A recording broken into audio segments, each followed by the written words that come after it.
Hi, friends. My name's host Eric, and I'm going to be your guide and host today. We're going to go visit someplace that I like to call the future. Tomorrow. What will tomorrow be like?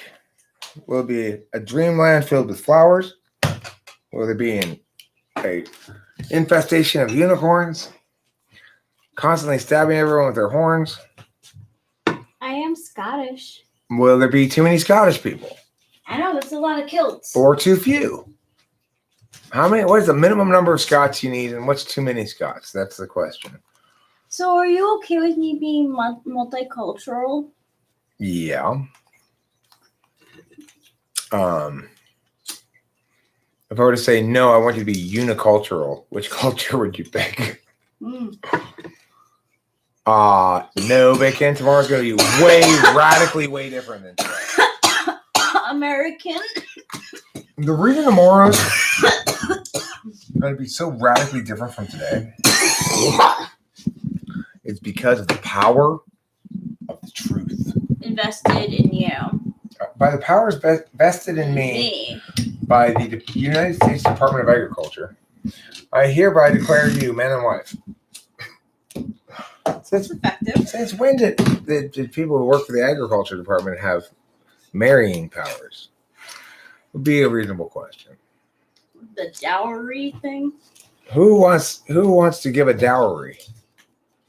In the olden days, when you got somebody's chick, they came with a dowry. You got somebody's daughter, she came with a dowry. Yeah, and you wanted to get the eldest because the eldest had the most money. That's the biggest dowry. Yeah.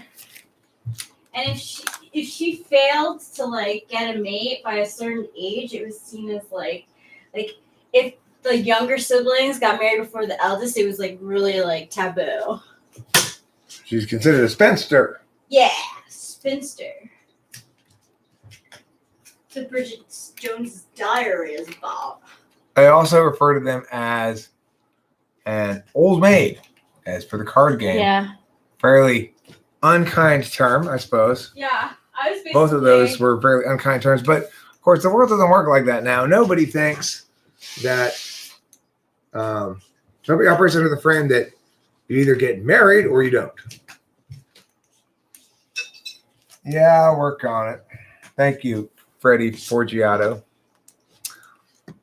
I really made an attempt going into that video to not get too upset about the whole thing, because I tend to rant a little bit when I get mad about people's dumb responses to things. But I couldn't help it at the end. I got a little irritated. Goodbye. Mm-hmm. BLM stands for Bowel Movement Loving Morons.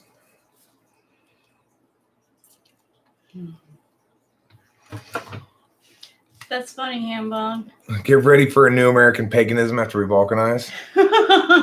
It's a great sentence. It's a beautiful sentence, Hambone. Nice use of balkanize, seriously. They say that in my 23andMe too, that I'm Greek and also Balkan area. They're like, can you tell us more about this area? I'm like, I don't fucking know. You told me.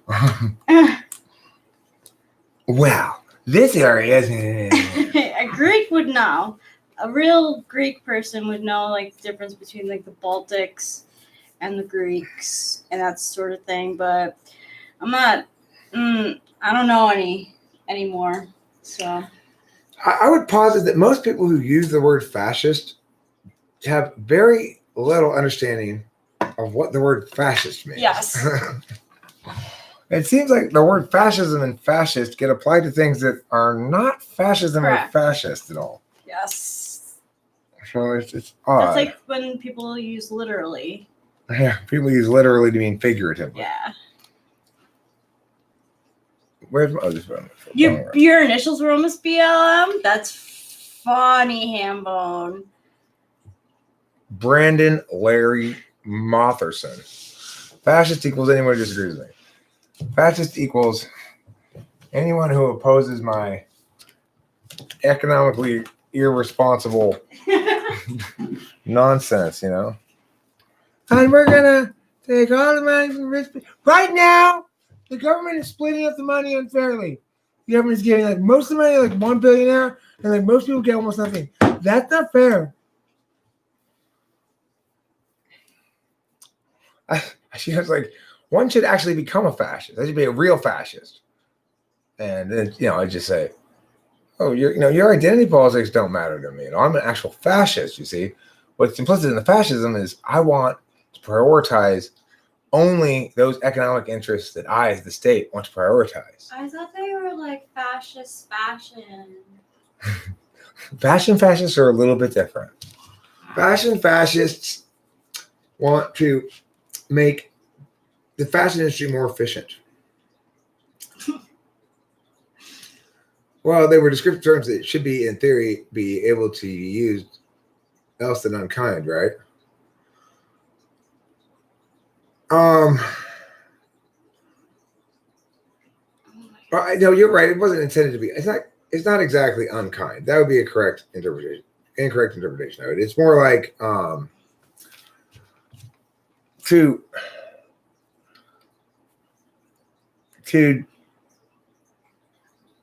I mean, it's well, I guess it's a term that's indicative of how in that time period, the individual woman's worth was so much linked to whether or not they were reproductively viable. Whereas in the same time period, men were it was not considered a stigma. It's much more of a stigma now for a man to be single a long time. They're considered either beta, or if there was stretch time for a while there when it was like you get suspicious about whether they're gay, right? That seems to be past now. But regardless, at the time, there was no such stigma for men. So in that regard, I guess you'd say the term's a little off-putting to the modern ear, because hopefully an individual woman is not reduced to function of her marital status and age, and where they land on a given where those two lines cross. Is there any any smell that flies are opposed to, like vinegar or anything like that? The sweet, sweet smell of justice. No wonder they're so attracted to here. When I swat them, that's what they're smelling. The sweet, sweet smell of justice. Hey, Zaylen Black, I'm glad you're here. I just took off my cardigan. Nice. Thanks, babe. You're now cardigan free again. Like Mr. Rogers, in case anyone didn't know. Yo, what's up, email anthrax? And Ingen's here. What's up? Fucking flies. Eric is a really good fly killer. It's like a secret talent. I got one out of the air the other day. Nice. Of course, lands on me. But what's really impressive if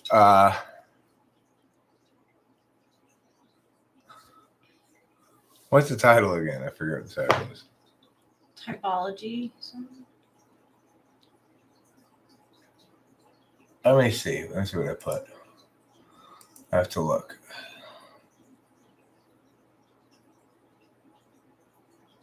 Live. Typology, Way of Tomorrow. Isn't it? It's in there. Are you talking about the description?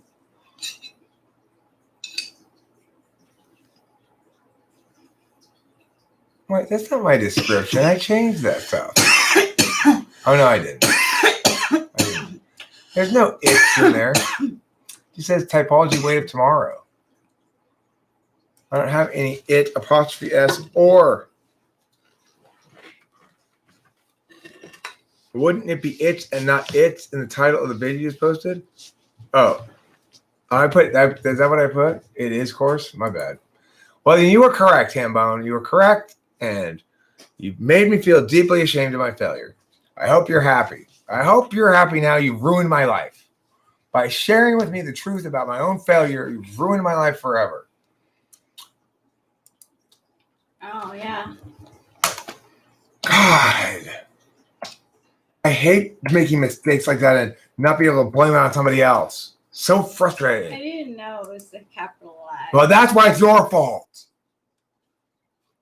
It's my fault. I admit it. It's my fault. I played soccer, but I got a cardigan. Ah, that is funny. Hilarious. I like it. It's a yellow card, red card joke. Oh. What's your favorite team? Ha, ha, ha, ha. Oh, it was a joke. That's not an answer to what's your favorite team. Yes, he's right. He's right. He's right. And so It is a are good you catch, on Ham. Tumblr too. It's time to run its course. You're right about the second apostrophe. Well, I mean, INTPs have a secret contest going on between them. They're collecting instances of telling me I'm wrong and winning the point. And, they're like, I've won 17 points against Eric. And I've successfully negated 19 times. I'm ahead of you. Oh, I love you.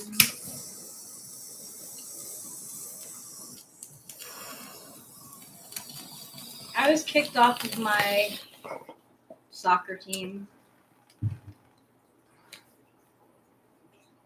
Really? For what? Well, Banging the coach. I had, I think she was at ESTJ. We just butted heads. We lost a game. It was like our fourth loss in a row. And I was like, we always lose. We don't have like a great team, like whatever. So I was singing on the bus, and like they were pissed that I was singing, and she was like, "Get off the bus right now. You're out of the team." And I was like, okay. And then she also tagged on me. She's like, "You left, and you were walking around the school during the game." And I was like, yeah, so like I was injured at the time. I guess I didn't show enough spirit. Yeah, she didn't see you as competitive enough, I guess. Yeah. Well, The worst thing she did though was piss off an ESFJ who like will forever burn that person, that woman in her mind. why? The ESFJ? Which The ES? ESFJ ended up having to get like TMJ surgery because this bitch like didn't believe that Alana had actually like injured herself. TMJ surgery? Not TMJ, this one. Then the knee. Not TM, sorry. Sorry, I'm laughing at what Horse Mumbler said. No. Horse Mumbler, I appreciate that concession there. That's good self-correction. My childhood soccer team, I was put in goalie because I was bad, and the team was so good, nobody ever approached the goal. Hi. Hi, Octavio. Bacon, I also was relegated to the back line of fullback ACL on my good soccer team. ACL. She had a torn ACL. She really fucked up her knee, and the coach didn't believe her. So like she had this whole like knee surgery, and like Alana was like, she's the worst coach ever. She was right on that, but I was right first. Mm-hmm. So, typed an INFJ earlier. Thought he was an EHP. Feel kind of silly about that. That's what happens though when you don't really test things out of skills. You kind of assume this correlate seems strong enough. I can kind of ignore that area. Make some mistakes. By the end of it, I realized he was an INFJ. But lessons learned. Lessons learned. He had solid third slot TI. I checked that briefly. What I didn't do is I didn't check the NE directly. I just concluded he was NE because he described his making processes to me, and it sounded like ENTP making processes or ENFP. So anyway, I jumped the gun on it. That's ignoring NI too. I didn't even test NI directly, and there's still a good conversation. We had a long conversation. You still like, you didn't like back away from it. You weren't just like ENTP done. That's it. Like, no, as soon as I realized it, I realized it. Yeah. I was like, Eric, you fucked up again. You got misled by the red herring clues. I work on my FI. You want me to work on recognizing FI or having FI? I don't want to work on having FI in particular because I think I have a very pleasant and agreeable relationship with my FI, which is it's free to feel whatever it feels when it feels like it, and I'm not embarrassed about it or trying to suppress it or anything. There's nothing to work on. It's just, it's like work on how well you know the various things you smell as you walk through the day. But those smells only last like a few seconds, and then it's on a new smell. So why would I focus on that? Yeah, that's even true for people when they wear like cologne, the same cologne every day. Their nose gets immune to the scent. They don't even know that they're wearing it. I'm sorry. I mean, the thing is, it's a kind of an open question that people talk about a lot. Some people presume it's so, and some people presume it's not so, and so forth. Should you work on your cognitive functions? The fact is, optimization happens like this. You grow to incorporate your third and fourth functions more successfully in coordination with your first and second as you get older. Yeah. That's the only kind of function growth that you can really say is function growth. Now, you can be more metacognitively capable of recognizing unconscious stuff too. So I feel like I do a pretty good job of recognizing when I'm feeling FI. But as far as recognizing FI in the people I'm typing, I'm not. You might be right that it would help me to work on that particular thing. I suspect that it plays out something like this. I've got an hour. I can test certain areas. I should test the areas best in that hour that are going to most meaningfully convert to information for me. You could argue that I should do the most scattered kinds of tests across that hour as possible. That's probably literally the best choice, but that's just not my style, I guess. So I tend to focus on the areas where I feel like I can most successfully make the meaning out of the data. But I do agree that I am limited by my weakness at identifying FI, and that if I were to find some way to work on recognizing it successfully, it would certainly help a lot if I could successfully find a way to isolate it. But everybody always tells me, FI users tend to always tell me this. They say, Eric, something along the lines of, Eric, you wouldn't recognize FI if it punched you in the face. Something like, I seem to be, from their perspective, I'm missing something really obvious. Are there any paper towels over by you? Here you go. Thank you.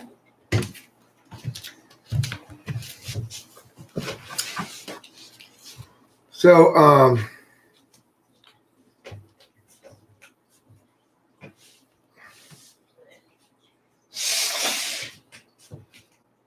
I got them allergies.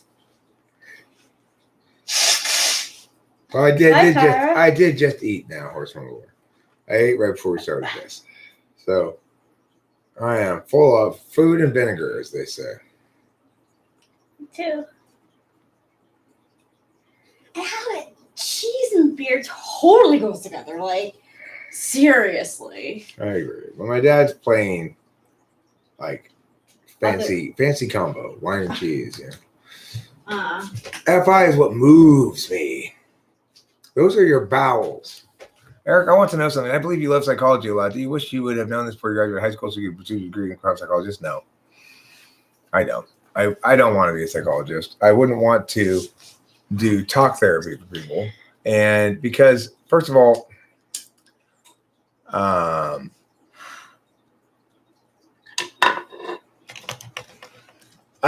wouldn't mind. I don't mind doing sort of consultation about stuff, but I don't want to be part of an ongoing process of somebody's well-being, like part of that in terms of providing, like if you're a therapist, for example, Joe comes to you talk to you for a couple of weeks. I assess what's going on here. I give them my report on the thing, and that should be the end of it. I don't want to be responsible for them actually applying what I'm telling them and getting better, because that's just going to make me mad when they don't. What? Fucktard? I told you yesterday. What? And what's so difficult about this? You're ignoring what I'm saying. I can see myself being very mad about that over time. Like, okay, I cannot be a therapist anymore. These people, like 9 out of 10 of them, ignore what I say. So that would be a problem for me. Yeah. I like being a debate coach where nobody ignores what I say. I mean, they may not do a good job of implementing it, but at least, well, some of the kids ignore, but they don't stay on the team very long. You know, anybody who's there. Dave White says, Eric, did you know you were daily helping in my career? I'm glad to hear it. Should you find another source for your growth? As soon as you get tired of me, if you're not tired of me, if you still find it satisfying, then I'd say stay with it until I cease to be interesting to you. You know, I think most people who don't have SI 1-2, like, it doesn't matter how much I like something, I'll feel like I've exhausted what it has to offer after a while. Of course, I'm probably a little bit more open system than most people, which is to say I'm accounting for that kind of, but where I'm trying to not bore myself too, I guess, which is I'm so set in a ideational novelty frame that that I do probably change more than other people, but in terms of what I'm talking about and stuff, but overall, if it weren't super interesting, or if it weren't so broadly applicable and have so much to talk about and linked to so many other things, I would not be talking about cognitive functions anymore. I'll be back. Sure. Are you going to mail your letter? Yeah. All right, good, cool. Have fun. Thanks. Well, there's that too, Zaylen Black. And that's another example of polar FI. Note, when I think about why I don't want to be a psychiatrist, I'm thinking about it in terms of really FETI things. Like, no, I know how it's going to play out. It's going to be people being all like, yeah, and you tell them, okay, well, you need to stop being like this and this. And they go, yeah. But if I had good FI, then I'd know what actually would be the problem for me is what Zaylen Black says. That I can't stand listening to sad ass shit. I hate it. It sticks with me sometimes terribly if it's a powerfully told story, you know. That's a good point, though. I couldn't handle that either. I do not want to hear about your child abuse. I'm sorry, I just don't. I'm sorry it happened to you. I'm glad it didn't happen to me, and I'm sorry I'm too weak to not want to hear it from you.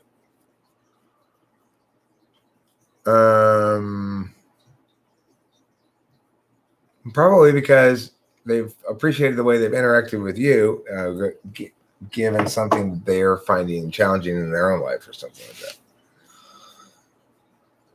Do you know what I'm saying when I speak these words? Do you know what I say? Sure, share some issues. David White, share away. Preferably, your stories involve no animal abuse, child abuse, or rape. You can avoid those 3 topics. I'm pretty FI safe.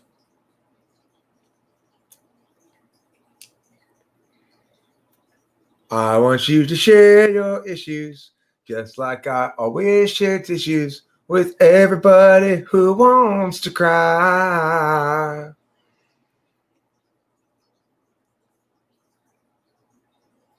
A horse mumbler. You have NTP disorder bad. I mean, I was just wrestling with this before dinner. I hadn't eaten all day. I didn't even really feel super hungry because I was just like, oh, I don't like the idea of having to eat, you know. But what I did was I Well, Rachel helps because I'm sitting there going like this. What should I do right now? And I look up and I see her looking at me and I say, well, I'm just thinking about what to do right now. And then I think back down. Now I'm thinking, okay, I've got a little bit more coordination to manage here because there's this other person. So let's eat now and get it out of the way. But once I include the other person, I start feeling responsible for coordinating rather than just doing what I feel like. But I totally get you, man. It's tough to remember to eat until you're starving. My issue is the reflection off your forehead. And I was thinking, there's reflection? Oh, there's no reflection on my forehead. That is the glaring brilliance of the light of truth. I sat because I feel punched in the gut when I don't. You sat or you eat. Share away. There may or you, depending. Abuse is another method of how people grow, Eric. If you give it or cause it, conflict helps us grow. I mean, that's true, but it sounds awful. Like, if in fact that were the case, then it would almost seem like you're advocating in some instances it's a good idea to abuse somebody. I don't generally think that's true, but when I think about it, I reflect on the abuse I suffered at the hands of Kimberly. Did it help me grow?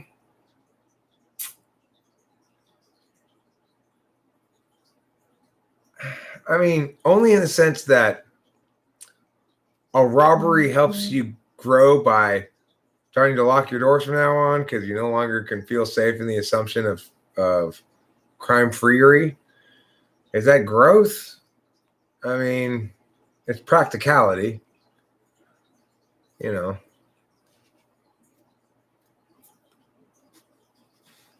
I do feel like I learned a lot about what it means to be FI polar in my last relationship and how I need to really ask. I really need to learn to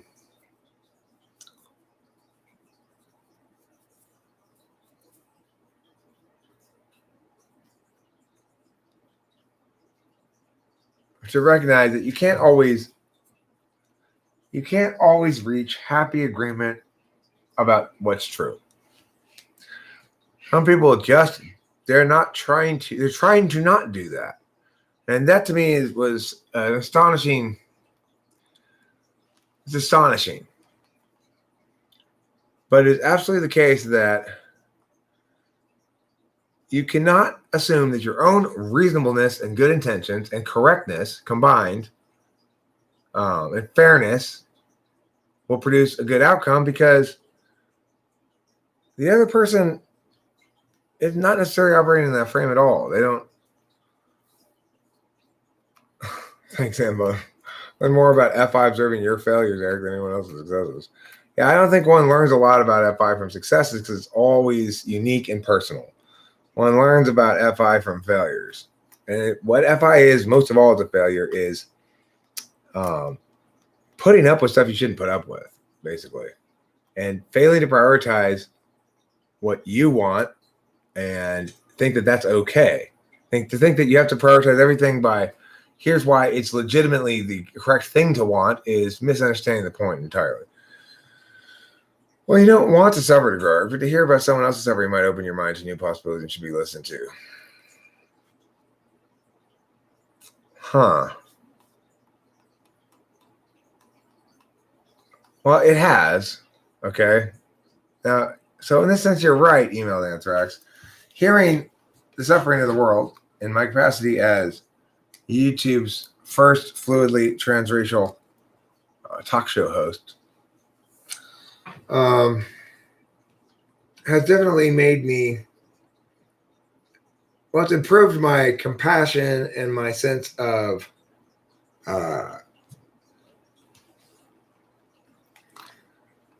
concern for people, I guess you could say. But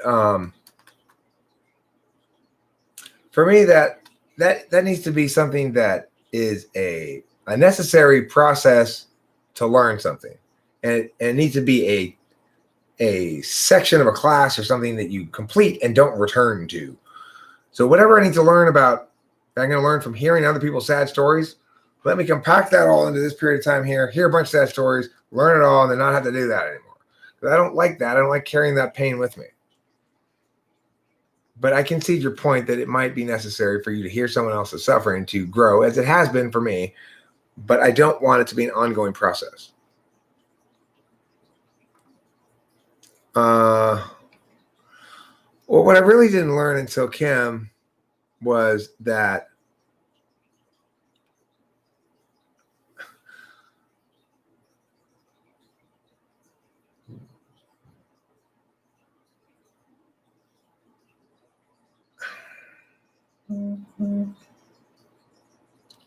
I had never been with anybody who was so definitively not a team player before, who in fact didn't even get the concept of team player. So what I mean by that is I'd always been able to assume that my partner and I were on at least the same page about a relationship since my first wife. My first wife was evil, or whatever you want to call her, fucked up, messed up, something like that, where she cheated on me and we were horribly incompatible from the get-go. It was a horrible, that's an bipolar maximally. So where you're marrying somebody that you don't like, even on the grounds that it seemed like a practical enough decision. I wanted to have somebody to bear a child for me, so this one seems like adequate. That's just, Eric, moron.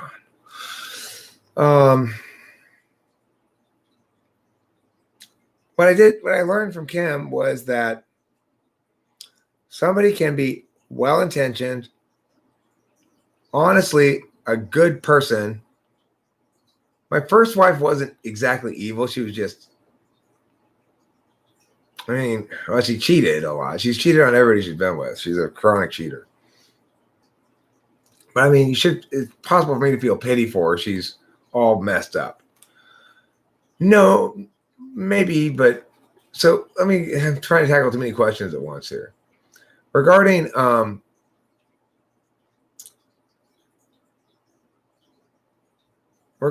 thing.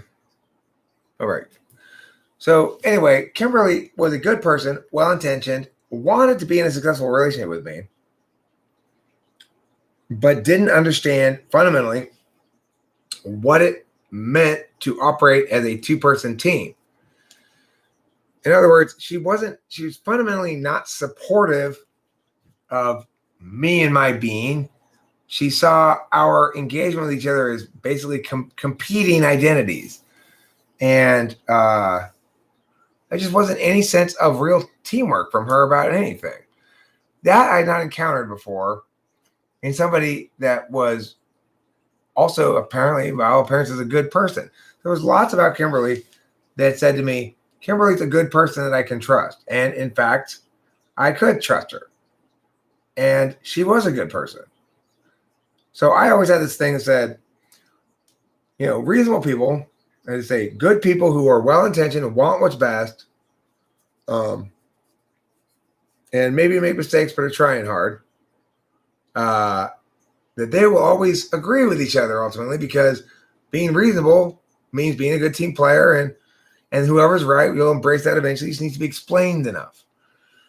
Well, here I had somebody who was a good person and well-intentioned, and yet just didn't seem to get the concept of being non-adversarial with each other because of the nature of the relationship. That romantic partners seek to avoid adversariality or win-loss stuff because they're a team. They know that they win and lose together. And so if you really do burn me, Kimberly, we've both lost. The relationship has been hurt as well as me. You're not one up on me. Now you got to live with the fact that I've got resentment about that thing that you said or whatever. So that was confusing to me. That I continued to believe for a long time Since she is well-intentioned and a good person, the problem here is she does not understand clearly enough. I need to explain to her more or more thoroughly. No, she was not a sex addict. I mean, the first wife may have been. I don't know. No, but she wasn't a sex addict with me at all.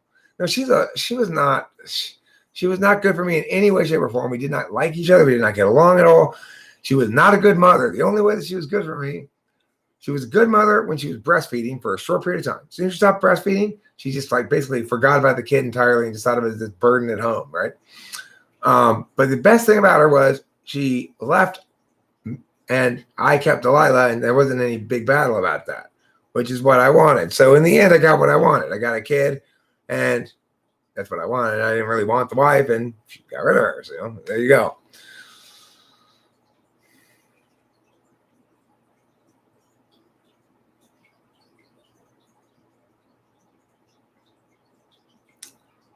Oh my God, look.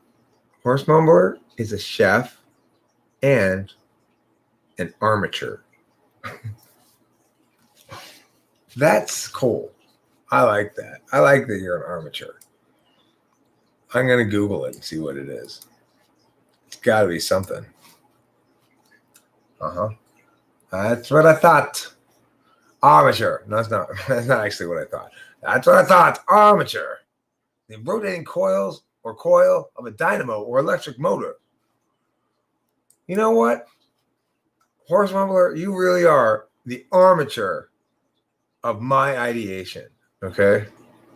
You and your words are the armature of my ideation. Which is to say, you are the rotating coil or coils of my dynamic motor. You rotate the coils of my motor. You armature, you. Will you stop rotating my coils in my motor? You're so armature-y. Is it true? I totally got PTSD symptoms after being cheated on. How do you prove that statement? Okay. If you want me to prove the statement that I had PTSD after I was cheated on, the answer is I was triggered into a objectively insane behavior that stretched on for hours by something that was banal, but that I linked in memory. So I found out that she was cheating on me because I came home from, this was back in the days of answer machines with actual tapes in them, real tape in it. So anyway, the answer machine, what happened is it had been ring, ring, ring, ring at my house.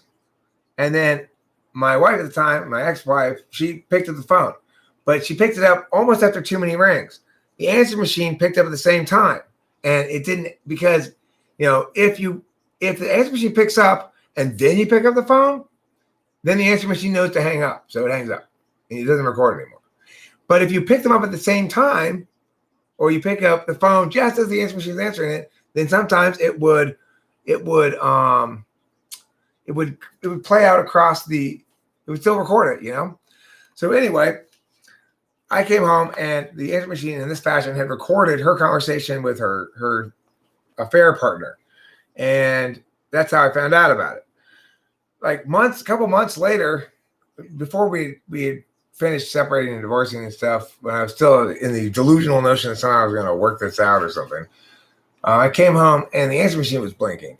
And I was thrown by just seeing the answer machine blinking into this frenzied, like crazy detective work where I search all of her computer and my computer and anything I could find for any kind of evidence of her doing more stuff and so forth like that. So that's an example of it, like go on for like 5 hours or something. That's an example of PTSD, of being triggered by something that you associate with this bad event, but is actually unlinked to it.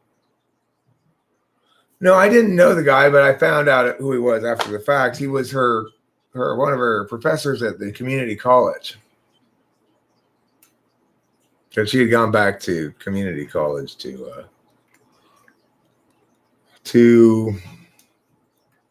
fuck her teachers, I guess.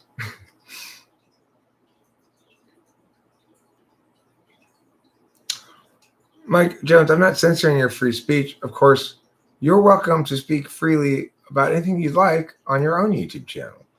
And in fact, you're actually welcome to come and spew your nonsense here too. But that's at my discretion, and you are permitted here at my pleasure. At any point, if you annoy me enough with your irrationality and what do you call it, trolly provocation, then I will just hide you from the channel. The first mom, no, she's not grow into a good mom. She's never been a good mom. She's a terrible mom. She thinks she's not. She's interested in how Delilah makes her feel and makes her look. She doesn't care about Delilah at all. I mean, she does care about her, but she sees her as something to get resentful about or towards. She was a good mother for the first couple of months when she was breastfeeding.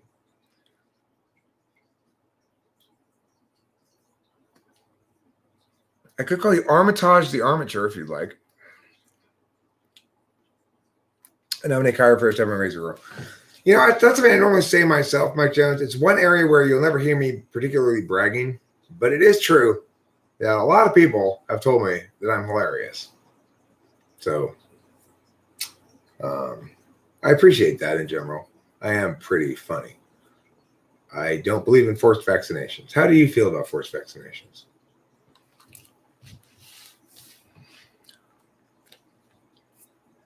Armitage the Armature.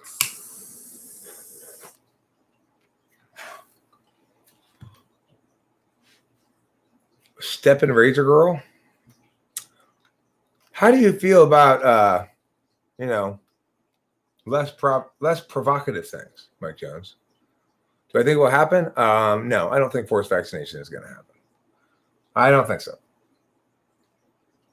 What might very well happen, though, is something kind of equivalent to it, which is making it such that not being vaccinated is less convenient, which is functionally going to force everybody into vaccinating, but it's not really forcing them. And that's, I would say, is the difference between a good public policy and a bad public policy. A good public policy is putting up a little wall so that you can't turn left here. Bad public policy is putting up a sign that says you can't turn left here, and a cop may or may not enforce it as they're driving by. There's a difference between good public policy and bad public policy. Good public policy doesn't need law enforcement because it's structured things so that it's not possible to do the thing that you're not supposed to do. Psychological warfare? I mean, are you asking me if I approve of that or what? I don't know. Do I approve it, oppose it? Just how common is it that people sleep with their professors to pass class? I don't think she slept with the professor to pass the class. I think she slept with the professor to have sex. Although I'm sure she got an A. I'm sure it's very rarely, if ever, is there an explicit bargain. I bet it's almost never an explicit bargain between a female student and a teacher. If there ever were to be an explicit bargain between a female student and a teacher, it would almost certainly be initiated by the female student. No male would try to make that explicit bargain. Well, those are somewhat similar things, but also kind of different. So yes, you can. It's reasonable in some circumstances to leverage certain pressures that the public sphere has to encourage behaviors by the private sphere. However, the difference between leveraging those things and it being voluntary and it being forced. So I am quite sure that there's not going to be a compulsory vaccination for adults who are currently unvaccinated for anything. If there were ever to be a compulsory vaccination law, it would be directed towards children. And they'd say everybody is required to vaccinate their children. In general, society is trying to do that by structuring it so that your kids can't go to school unless they're vaccinated. Is it plausible the government would try something like that with the regular population? You can't go out in public unless you're vaccinated? Well, possibly. That's conceivable, but of course, I don't think anybody's going to implement a policy where it could happen. I mean, it's conceivable there could be a policy that they say you have to carry around proof of immunization to be walking around the public. That's conceivable. It wouldn't be surprising me at all if somebody's already advocating that position. And do I think that position is bad? Yeah, I oppose that. Of course I do. I don't think it's really going to fly, is the thing. What you forget is that right now, what we have is the state of affairs where people are sort of complying with this frame of reference with decreasing patience and comfort. Well, obviously, it's not working, you know? Okay, but see, Mike Jones, remember about the they, you too, Swift Eagle. They is a silly idea unless you're talking about specific people. And you talk about specific people. Are there forces within the world who believe wholeheartedly in centralized response to public health concerns and who would like to see more centralized control over things for a variety of reasons? Absolutely. Such interests exist. But whenever we imagine that this is part of some sort of, primary force behind why things the way they are, we're being wrong on two accounts. One, power doesn't work like that. There's no such thing as monolithic elites that have any interest. In fact, there's lots of varying degrees of elite cabals of all sorts all over the world, all pursuing their own interests, which sometimes align and sometimes don't with other interests. That's reality. So to the extent that you're imagining some sort of centralized conspiracy here, that's wrong. Now, it is true that state governments and federal government does government stuff. In other words, they try to govern. And they're saying society needs to be more like this if we want it to be safer and healthier or something. That's just, it's the same thing as, yeah, it's not centralized, it's not a conspiracy. But what you see is it's a bunch of centralized points. California's acting differently than Arizona's acting differently than Washington. And there's centralization within the state too. No, but look, Swift Eagle, you're right. It's not centralized, and that's the key thing. So Orange County is opposing California's thing. There's six sheriff's departments in the state of California that have said they will not enforce any of this quarantine stuff, the mask stuff anyway. And those places every place is basically doing it how they want to do it, right? This is what I'm saying by centralized. It's a bunch of people who have some manner of power over some demographic exercising that power because the narrative has been spewed. It's been a bad narrative from the get-go. Mike Jones, again, look, you're not even opposed to me. Okay? So the fact that there's legislation for forced vaccinations, not forced vaccinations. It won't be forced vaccinations. We can't use language sloppily like that. It would be something that says it's required before you're able to meow, which are basic things. So it's going to be vaccinations that are functionally compulsory but aren't actually compulsory, probably. Now, that's possible that legislation's in the mix and that it'll even receive a certain amount of support, maybe even some bipartisan support. But what I'm telling you is, first of all, that's not going to pass on a federal level. It won't sustain muster as a federal legislation. There's no business for it whatsoever. If you're talking about legislation in the individual states, okay, Mike Jones, but listen to me. You keep trying to tell me things. You should be asking me questions, not telling me things. You don't know things. Do you understand the difference between state and federal governments? Okay, do you understand the difference between state and federal sovereignty? I will find out exactly what this thing is so I can explain it to you.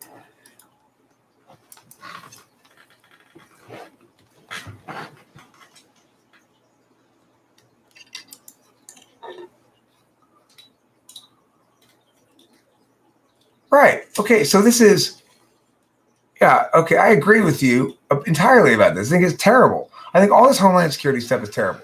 But see, you're trying to argue with me about the wrong thing. I'm talking to you and everybody else about how to think about this stuff. And unfortunately, you're kind of distracting me a bit. by demonstrating bad, you and I are on the same side exactly about this, right? But you damage the cause by saying, by focusing on the wrong thing. We say the they thing, right? Yes, the Center for Disease Control is some organization like who? The World Health Organization. What is their interest? Their interest is what? In making the people of the world subject to more arbitrary power and control? No. Okay? So fine, Mike Jones, fine. Forced vaccinations. I can see forced vaccinations, fine. But the question is, why? Why are the World Health Organization and the Center for Disease Control advocating for this ridiculously bad public policy? Why? Is it because they want to control people or hurt the world or kill the economy or anything like that? So why, Mike Jones? Why? I'll tell you why. Because it's a single issue group, okay? So when we're talking about single issue groups, their public policy is always terrible because they only care about one issue. Now, people who work for WHO and Center for Disease Control, they're part of single issue groups, okay? Which means they think that all the rest of society should be subsumed by health considerations. That's not a conspiracy to do anything bad. It's just stupid people being stupid. It's like the Spanish teacher. I mean, it's like the math teacher says, everything in life is math. Yeah. And the science teacher says everything in life is science. And they kind of have a point. But when the Spanish teacher says everything in life is Spanish, they're crazy. So we need to understand that let's not get caught up with wrongnesses that distracts us from what's important here. The wrongness is there's some sort of they controlling the thing. And then if that's true, then the solution is to figure out who the they is and arrest them and prosecute them for crimes. But that's not the case. So that's not our job here. Our job is to actually figure out, how did this happen? How do we stop it from happening again? How do we fix this? And the answer is discursively. We need to understand how to think right first. If we do not think right and talk right about things, then this shit happens. When the COVID lockdown shit started, Mike Jones, I and maybe one or two other people in the entire world, it seemed like, were ranting about how stupid and terrible this idea is. I correctly predicted exactly what's happening today at the beginning of this. I opposed it for all the right reasons, and it doesn't matter what the reasons are. People are advocating for it, okay? But it doesn't matter, Lawnmower. We can't change people's why. We can only change the what and the how. Our own whys need to be pure. We can't assume other people's whys matter at all. It doesn't matter what if it's not a conspiracy to control? It doesn't make it any better. Okay? You see what I'm saying, Lawnmower? If it is a conspiracy to control, it's what it is. If it's not a conspiracy to control, it's what it is. So the only reason we'd ask the question of whether it's a conspiracy to control is how are we going to solve it? Are we going to blame a specific set of people for conspiring against everybody else and being evil and try to identify those people and that'll solve the problem? If that's your plan, you will never solve the problem because your plan is predicated on a false assumption that is impossible. No, I'm not saying it's an inevitability that the world go to shit. I'm saying it's an inevitability that people who have too much control over the narrative for a certain stretch of time or certain narratives get burst out into the public consciousness without the proper counter narratives in place, then people are subject to mass hysteria. And that's what COVID is. It's mass hysteria.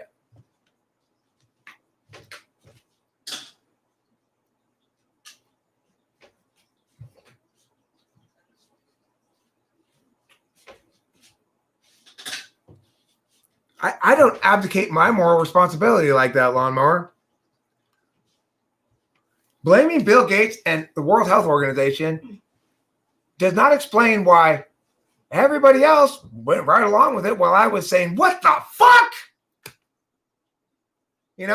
I was able to identify this bullshit at the very beginning before I saw anything further, just by thinking about it. Why? Did nobody else accept that responsibility onto themselves too? Don't shoot the messenger. When you're blaming Bill Gates, you should be blaming yourself or somebody else who supported this shit back when it started. Blame Winston's mom. She supported this shit. Blame Jason Blood. He supported this shit. How about you, Mike Jones? Did you support the COVID bullshit at the beginning and then you eventually changed your mind? Blame yourself then. I knew what was going on from the very fucking get-go. This was a stupid public policy. I explained exactly why, and people ignored my words. Whenever shit goes south in the world, it's because people are ignoring my motherfucking words.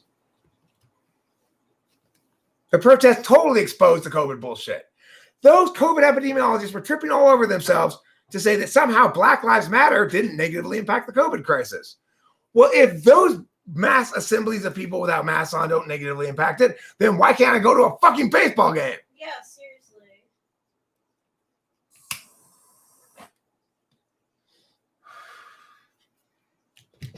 Well, I'm thirsty. Me too. Oh, here, it's this thing. Oh, yeah. I'll drink it like that too.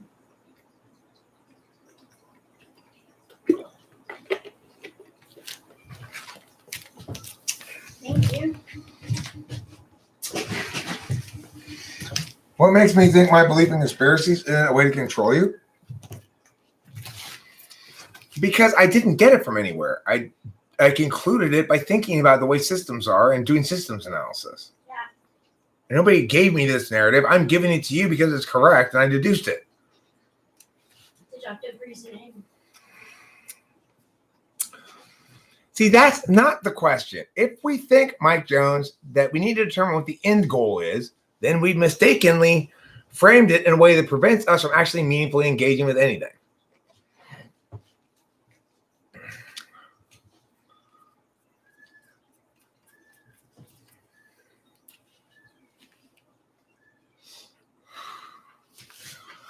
I don't think it was designed to give a false sense of security. That's where I disagree with you, David White. I think the most simplest explanation here is this. In China, they were messing around with this virus to try to find and patent drugs to make money off of, as people sensibly do. The United States does the same thing. I would guess, I don't know this for sure, but probably what happened is one of those biotech companies working with viruses in order to develop new drugs in China had poor virus security, and it got out. Then the Chinese government told some lies to try to cover up where it came from because they don't want to be held to account for having like shady gray market-ish biotech labs. And it got out, you know? And then, of course, when it first came out, everybody at the World Health Organization, everybody at the CDC, everybody who's got a lot of money and stuff to sit around and worry about problems that aren't real yet. Well, they have these organizations devoted towards epidemiology and epidemic control. They've been waiting for a disease that really would justify them really taking charge of things and saying, now you need us. Now we're the ones in with the voice. And it looked kind of like this might be that for a second. And they got all excited about it and jumped the gun a bit and said, better safe than sorry. They went with that and just said, okay, so we should be super alarmist right off the bat.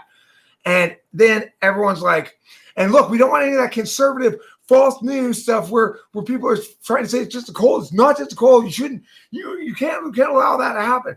Well, what ends up happening is they end up censoring people who actually are making cogent arguments, like those two doctors, But nicely, appropriately, accordingly, I've been maintaining the narrative the whole time to stress again and again how I was right the whole time, and to remind everybody that at the beginning of this, you supported this bullshit too.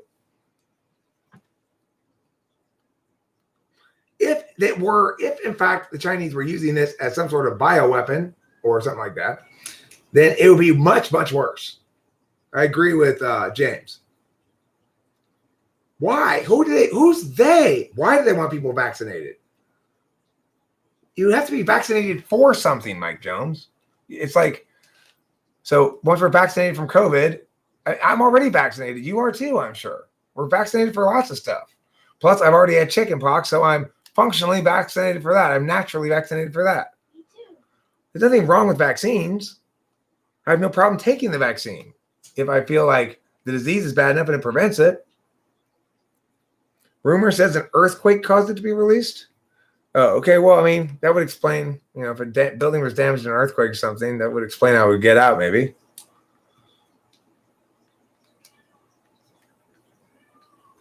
Who was?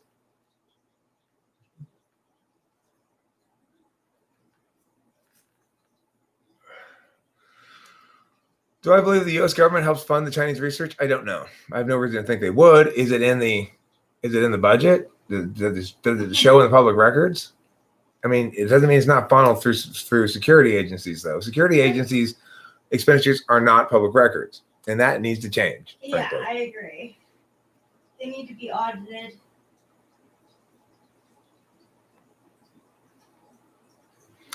I mean, I would like to be chipped. I have no problem. See, I don't have any problem with maximally linking my physical body to my metaphysical identity in ways that improve personal security of banking information and stuff like that. I don't think that's nefarious at all.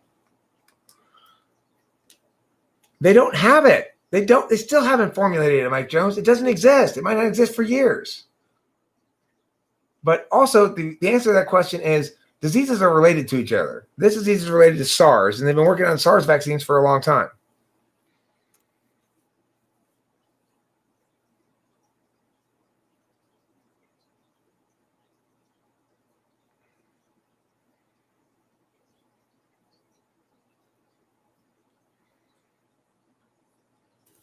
So, to give you a better answer to this question, Mike Jones, look at the issue of the biotech firm that first appeared to have a very promising candidate for the vaccine. They've had that thing done for years. And it turns out it's a perfect cure to a certain kind of cat disease. And they considered even getting it approved for veterinary medicine years ago. They never did that. They never pursued that because they're waiting for some kind of disease to come out for humans that it treats effectively. And one of the things that is common between the cat disease and this disease is the SARS-like quality of it impacting some immune systems very dramatically and others almost not at all. So that's why they have something that's kind of vaccine-like before the disease even came into being, is because they were working with a similar disease before. They finished that drug entirely. In fact, it does cure the feline disease, but they just never took it to market because they're waiting for a more profitable application. Concurrently, what happens now? People buy black market versions of that drug to cure their cats when they get this disease from China for $10,000 a pop. If you want to cure your cat who has this disease, guarantee you can cure them 100%. Boom, no problem. It's going to cost you over 10 grand because you have to pay for, I guess, shipping or something. Maybe, I don't know. But it's going to cost you at least 10 grand to cure your cat because you can't get that drug in the United States. It's not approved for market because the drug company didn't want to put it through animal trials. If they put it through animal trials, then they have more data they have to defend when they go to put it through human trials. They don't want to have to prove that something that might have been hinted at in animal trials is not actually the case, which they do is just how it works. So they have a disincentive to collect data. And that's why, if you want the full explanation, there is an explanation for things. It's sometimes rather convoluted like that, but it does make sense. Was JFK assassinated? I don't know what happened to JFK. I don't know. And I am not disputing that there are conspiracies within government. We have an organization called the CIA, and their whole job is to conspire, make conspiracies that are done in secret and that nobody finds out about.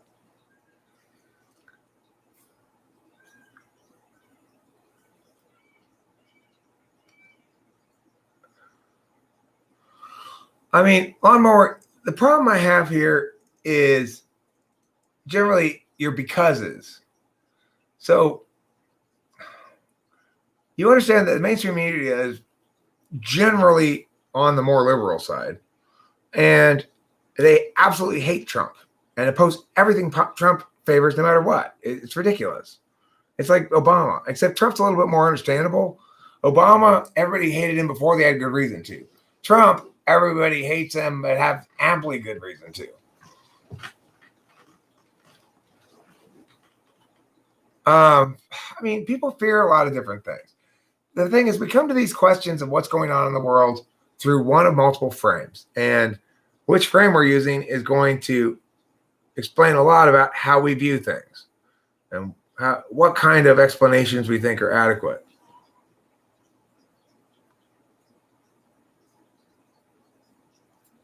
I don't know about JFK. Certainly, it's plausible that he was murdered as part of a conspiracy. It's not implausible.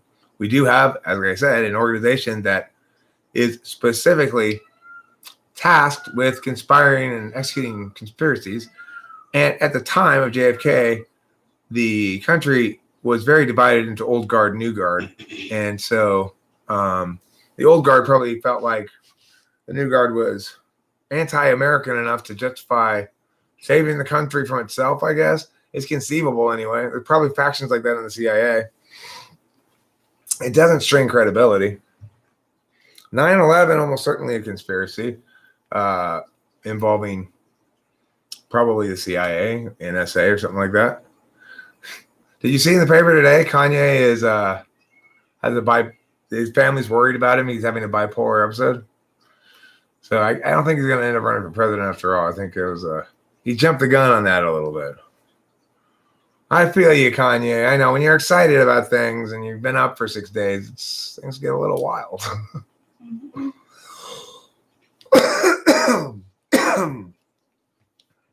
I mean, I think that if there's public consensus that the statute should come down, then there should be sufficient political willpower to bring the statute down through legal means. It's not okay to vandalize things because you don't like the message of it. Talk about not respecting free speech. I mean, look, the public space belongs to everyone. So it is true that the public space should convey messages to the extent that we want the public space to convey messages. They should certainly convey messages that are as applicable to everybody as possible and that are not offensive to anybody. But because there will always be groups who are offended by something, we have rule of law. You don't get to tear down a statue because at the moment you seem to be winning the story, the narrative. You go through the fact that you're winning the narrative makes it totally not acceptable for you to tear down a statue, because then you suddenly lose the narrative. You lose all the moral high ground. You want the moral high ground and you want the statue down, get it down through acceptable means, through legal means. You know, you're basically replacing the will of the political arena, in other words, the will of the populace and its processes, with your own anger if you tear those things down. Anger doesn't justify crime. It doesn't justify it when the cops kill people. It doesn't justify it when people tear down statues. Now, granted, tearing down a statue, as far as I'm concerned, I mean, if anybody got more than, say, 6 months in jail for that, I would consider it absurdly overkill punishment. I'm not necessarily saying I think people should be punished severely for that. People should definitely be punished more for looting than for taking down a statue. Looting is, sort of impassioned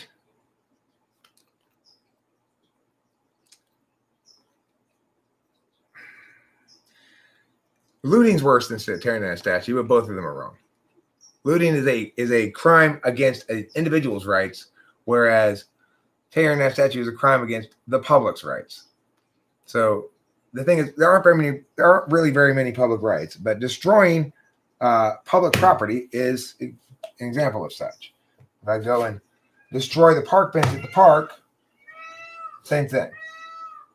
We might not think this particular piece of public property is worth much, but it's not ours, so we can't simply destroy it. Looting is theft, and so it's wrong, and people should go to jail for it. Tearing down statues without going through the political process is vandalism, and so people should probably be arrested for it at least. What I will agree is that I don't have much respect for spending public tax dollars on statues, okay? I don't care if it's a statue of Jesus.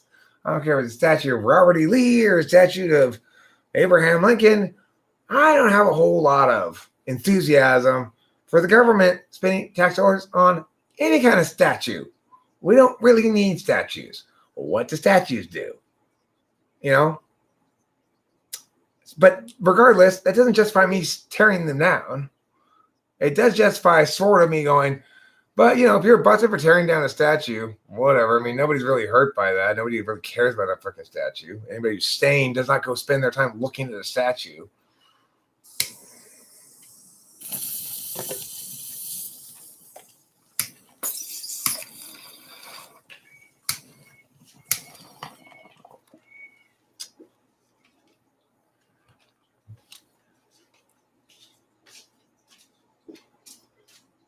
That's not true, or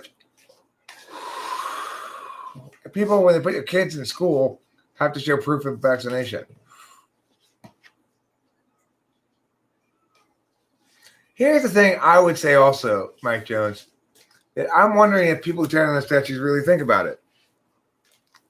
Okay, well, if you don't like the symbolism, then use the public discourse, the public policy arena to replace it with other symbols that you find more palatable, or non-symbolic things like a youthful sign, or I don't know, on a baseball field. Is that symbolic? That's not symbolic. He once peed on a statue. I've peed on some statues before too. But here's the thing to remember about statues. Movies tell us that sometimes in certain places and in certain conditions, at night, statues come alive and talk to people. So what if you were to tear down one of those statues? Wouldn't you feel bad? Yeah. Tear down the magical statues? That's not cool. And okay. So if the punishment should fit the crime, then are you saying that we should put statue topplers on top of a pedestal and push them off of it? Would that be an appropriate punishment for statue topplers? Oh, you want to topple the statue? Now you get toppled. Get up there. You stand there on that podium, and I'm going to topple the fuck out of you. It could be an evil statue, they too. Should be charged with the crime and then have to pay for the reconstruction. Yeah, I mean, I'll say this much. Let's say there was a statue in someplace in downtown LA that they knocked over. Well, in the process of knocking over the statue, they, I'm sure, destroyed the base of the statue somewhat too. So now it's got orange tape around it and rebar things sticking out, right? And if I work down there, I got to drive by that stupid eyesore every day now until they replace it. So remember, statue topplers, you impose that kind of little harm on millions of people every day who don't want to see that eyesore. They don't care about your politics. When they see that statue, they go, oh, there's that nice man there. They don't even think who it is at all. They're not going like, oh, that's that person. He oppressed the blah, blah, blah. They don't give a fuck. Nobody cares about that stupid shit. Only people who are overly obsessed with little pet peeve things care about that. Exactly. Now, you see how blustery you made me? You made me blustery again. Who has? I don't know. Somebody over here has made me blustery. Sean Ryan Barron, are you going to Flavortown tonight? You going to visit Flavortown? So wait, I have to ask: did Sean Ryan Barron dye his hair blue? Did Sean Ryan Barron dye his hair blue? It looked like it was like blue in one of the streams. Sounds like the beginning of a poem. Did Sean Ryan Barron dye his hair blue? Right? Dye his hair blue? Dye his hair blue? Did Sean Ryan Barron dye his hair blue? Dye his hair blue in the pubis? I like that. Your hair is always a color. I see. Okay, that's not an answer. I think he's saying he's frequently dyeing it, so he I may know. have. Is it blue? Is it currently blue? So, yeah. What color is it? I always change my hair color and style too. I'm just asking.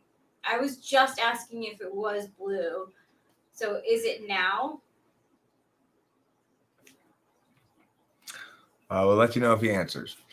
I'm just curious. Okay, horse mumbler, fine. If any of the statues were built with private funds, then that, I guess, I would care a little bit more about it. But I still care about it either way. I'm sure that you're on the same side of the matter as I am. So I stand corrected about the taxpayer sourcage of toppled statues. Some of them, many of them maybe even are privately funded. Thank you, horse mumbler. And Sean Ryan Barron, I'm nodding. It was green, but washed into blue. She's nodding. They're going to rename Washington soon, both the state and the district. Why would they rename it Washington? Why would they rename Washington? Washington is such a black name. Oh my god. Ah, my name's DeAndre Washington. Oh my god, I'm so glad I can pee right now. Everyone, I'm gonna pee. And I'm gonna pee because you guys are talking about possibly taking Washington State and Washington DC away. We're going to call it Wokeland. I'm pissing on you. Hi, welcome to Wokeland. Please fill out this form. Whoa. So good. Such good piss. Cisgender straight male. We actually kind of have an excess of you right now. What's the worst place ever? Mount Vernon? It's the worst place ever, Mount Vernon.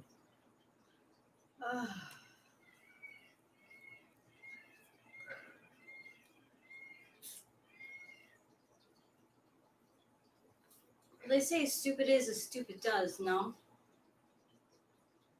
They do say that. Or Forrest Gump does anyway.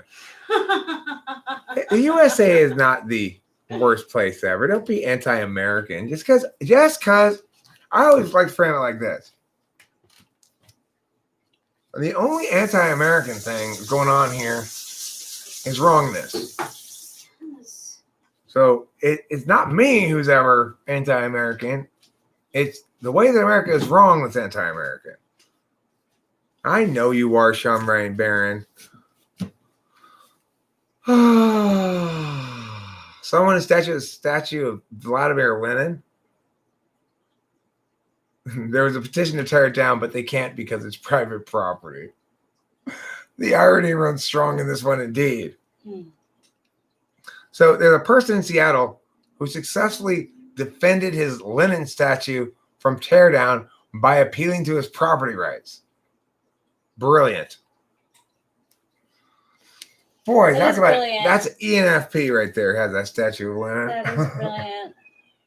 But I mean, like, I was immune to hypocrisy. Yeah, it's like, well, I told you with Columbus Circle, they wanted to take away Columbus's statue because of his history of violence within, like, the Native community. And, like, the people voted and they were like, you know what, it's just a statue, let's keep it, who cares? It would take so much more to take, like, it would cost so much more to take it down than it would just to keep it there. And no one knows who Christopher Columbus is, really. So. Okay, yes, he killed some Indians. But look, he also discovered this whole place. It's not his fault it was infested with you savages. I was kind of happy that I understood why they wanted to take it down, but I'm glad they didn't because it's like.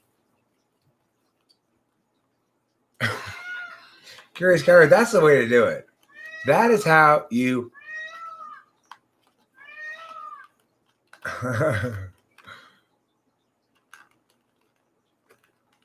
There's a what was I responding to? Oh yeah, Kyra's got a good prescription. If you want to really prepare yourself to be COVID safe, you need to live on top of Mount Everest for 5 years with no food. Then your immune system will really be robust. It's does that mean that you're more American than other people if you do that? Probably you're more Himalayan as well, but also more American. It is pretty American to climb Mount Everest and live there for. What if you like? People think you're living there, but you're actually just frozen there. Well, if you get back and are alive, then you pull something off, I guess. Yeah. Now you are immune to all the elements and diseases the world can throw at you. You're beyond woke. Beyond Woke. That's a good name for our YouTube channel. Hi, welcome to Beyond Woke. Before we begin, let me just say hi to all the Gender Fluid people out there.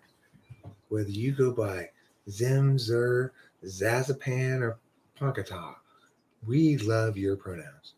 Also, I know I'm a male, but I am homosexual, so I qualify as okay too. I'm going to survive COVID by eating a bowl of COVID, then quarantining for a month. Eating a bowl of COVID is a good idea. I hear it's one of the more delicious viruses in years. I think I was born with it. Oh, yeah? Yeah. Born with COVID, huh? Yeah. That's pretty impressive. Thank you. You hear that, guys? Rachel's got us all beat. She was born with COVID. Right at the womb. She started, killing millions of people. Coughing and stuff. Spewing my spit and saliva, urine, blood everywhere. You're kind of like a sprinkler of bodily fluids. Uh-huh. It just squirts out of every pore. Just Yep. And all your like, fluids mixed now together. COVID is just like the new trend. COVID is the new black. Therefore, Black Lives Matter is a pro-COVID movement. Exactly. Circle. Mhm. Bam. Bring it Says, right back down. because COVID is the new black, Black Lives Matter is a pro-COVID organization. There you go. Or I guess you could say, no, because COVID is the new black, Black Lives Matter is the new Spanish flu. Yes. Mhm. Yes. That's it. That's the line of thinking. I agree with you, Lawnmower. I don't know if it's proven actually, but it intuitively seems to be that way for me. I think I'm posting it on Facebook actually. It's a good thing to say.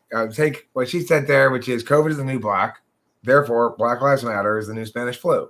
You can logically deduce it. Yeah. You're welcome. You should feel woke now, Sandy. You look wide awake. Your eyeballs are open instead of closed. You got that attentive looking around quality like this. What's going on? What's going on? What's going on? What's going on? The cops, though. We've got the best statue here in Arizona. He's called the Bronze Cowboy. Nobody gonna topple that there, Desperado. I like that. Eric's like, I just saw racism last night. AD COVID today. He simply says the new black so far beneath me.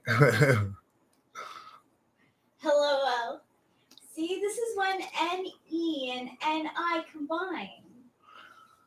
Well, What happened? yeah, I would say additionally for some populations, like outrage about COVID, about people not obeying and thinking COVID is super important is like their little black dress. You don't take this seriously? I mean, I'm sorry, but people's lives are on the line. It's like they're particular little like, ooh, I look good in this. Exactly. My baby's hip with it.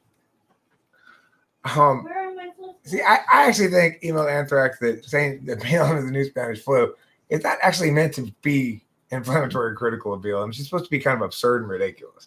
But I get what you're saying. I mean, sure. Imagine. But the thing that makes BLM and COVID go together is they're all part of the same crazy year, 2020. Exactly. The year when a whirlwind of clusterfuckery overwhelmed the universe. For 2 years, you were crushed by the entire continent of Australia. Hey, curious, Kyra, let's not exaggerate. Why? It's not necessarily a full continent. It's kind of like a big island. I thought only New Zealanders felt that way. I think New Zealanders do feel that way. That's a good point there, Rachel. Some good NI there. It's a good joke. It's clever. Okay. But I feel you, Curious Kyra, and I just want you to know I'm sorry that happened to you. I'm sorry Yeah, bong rip. we didn't notice you were rip, gone for a year and a bong half. rip. My No, bad. ENTP can't. NFB, bong rip, bong rip, bong rip. That's bong SE, rip. okay? That's too much Oh, SE. Okay, sorry, damn. That's more for Can't I get excited about your bong rip? yes, you Bong can, but I'm rip, just saying. Bong rip, bong rip. Okay, fine. It's my SE seeking. Bong rip, bong rip, bong rip. Yeah. Okay, Fuck yeah, Rachel- bong rip, Rachel- bong rip. Rachel, this is not a beer bomb, okay? It's a regular bomb. Bong rip, bong rip, bong Yes. rip, bong rip. Rachel made Sean Ryan Barron turn his Rip, volume down. Bong rip, bong rip, bong rip, bong rip, bong rip, bong rip, bong rip, bong rip, bong rip. Yeah. Woo. He hasn't even blown it out yet, bros. He's still holding it in. You know what we call that? Iron lungs. Oh, okay, it's enough ESTP. Thank you. So much ESTP.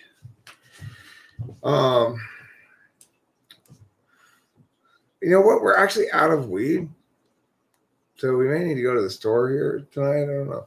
We're almost out of weed. I probably have another bomb up. Whatever you think is best.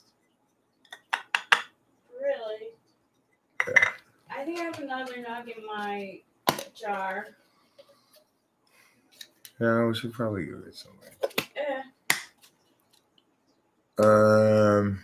Oh, why? Do you think because of my bong ripping? What? Sorry. What? Oh, I don't know. I thought you were trying to tend to my SE. No, I'm thinking about whether I'm gonna want to smoke bowls before before tomorrow's the store opening that it makes more sense to get it tonight. Yeah. Okay. All right. That's fine. Let's do it. Yeah. Thank you for explaining it.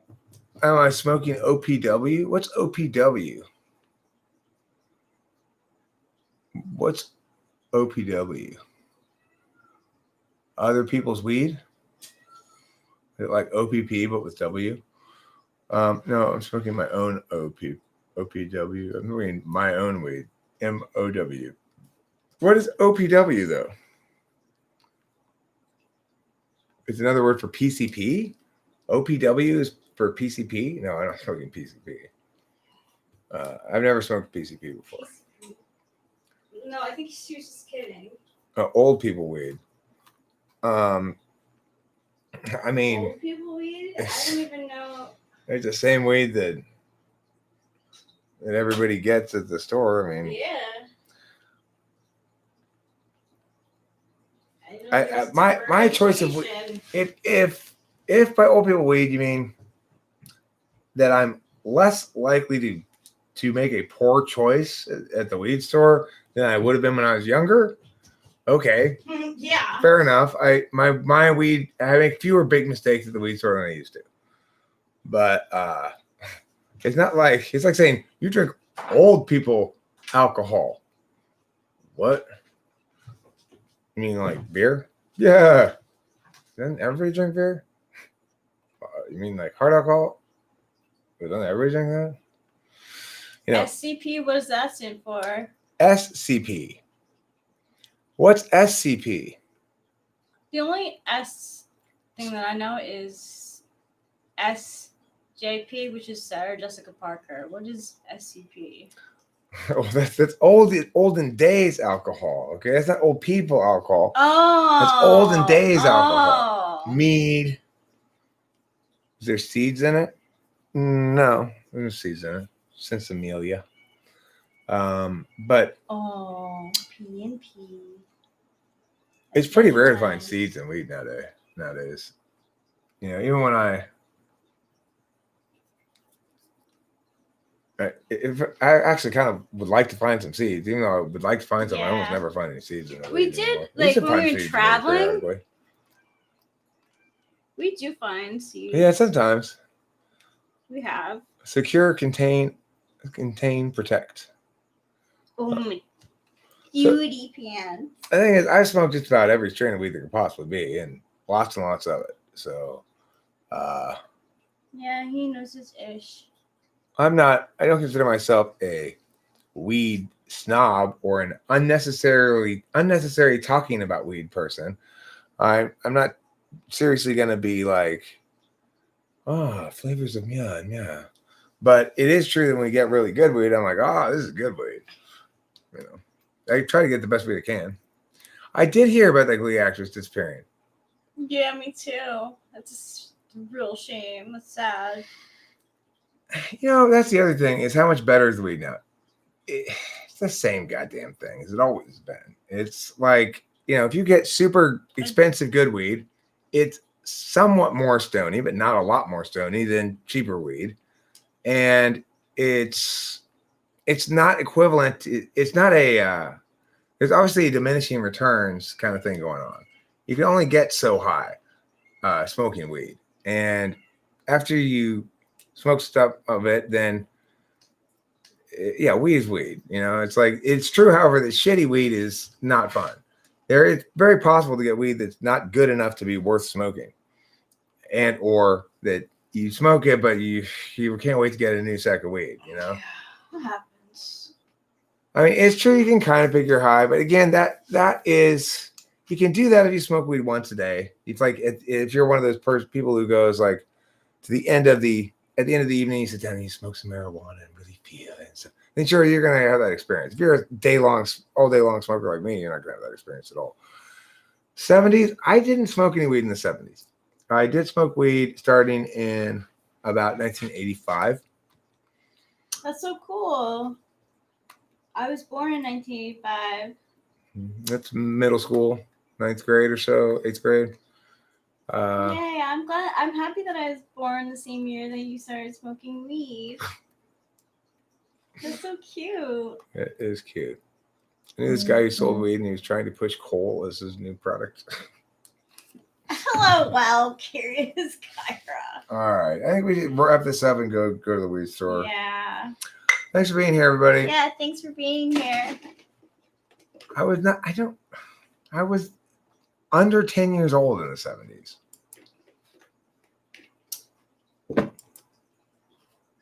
Ask when